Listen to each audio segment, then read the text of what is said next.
Slovenia, 2 million inhabitants, 0.5% of them Roma minority.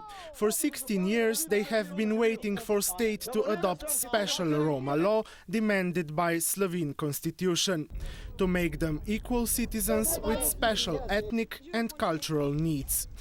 But the state hasn't done anything. On the contrary, because of cultural differences, more and more clashes among Roma minority and Slovene majority arise. In October 2006, one story undermines the foundation of Slovenian rule of law. On the 22nd of October, the saga begins. 40-year-old man, temporarily living at Roma family named Strojan, beats up heavily a local from the village of Ambrus. The reason? Disputes in the past not connected to the Roma family. This incident was an occasion for Ambrus people to demand deportation of Strojans, even though the motives for these demands were on different grounds: unregistered weapons, illegal building, although on their land, criminal records of some family members. Like at the other Roma families in Slovenia, the government didn't pay attention to such problems, but it immediately obeyed Ambrus people. Jutri zjutraj bodo pripravili vse svoje stvari in se bodo odpeljali iz tega zaselka.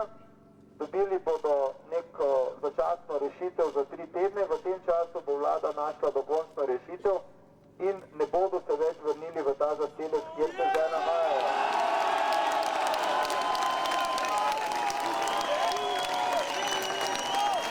So Strojans are deported to the refugee center in the other part of the country. The crowd realizes they can't take the law into their own hands. Encouraged by the minister's action, they do that several times in order to prevent Strojans to come back.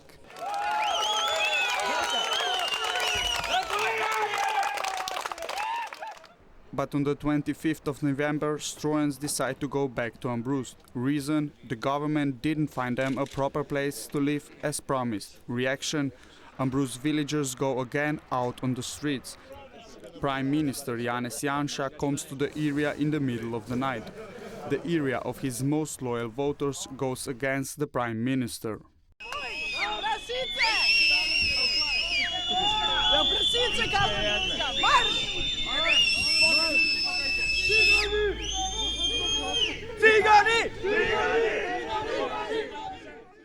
Strojans return to the refugee center again. Government promised to find a solution this time. That night, the legal system of the state is on the edge to fall apart, but no one seems to care. Podpiram poteze, ki jih je potegnil minister za notranje zadeve, ko je šlo za reševanje situacije na terenu. A few days later, people in other parts of Slovenia protest in order to prevent the Strojans to come to their villages. The situation is again upside down. Instead of police watching over the villagers take over the control. Jelka Strojan, tired of promises, returns to Ambrus with some children and grandchildren on the 1st of December. And at that time, the state suddenly starts to respect the law. Few days before Christmas, they demolish Strojan's illegally built home. Even the Slovene's president is upset. He brings them containers to live in, but the villagers stop his action. On the same night, the Strojans visit a place in the suburbs of the capital, Ljubljana. They move to an abandoned military facility the next day. People here don't seem to care about their new neighbors. But even this location is not a permanent solution for the Strojan family.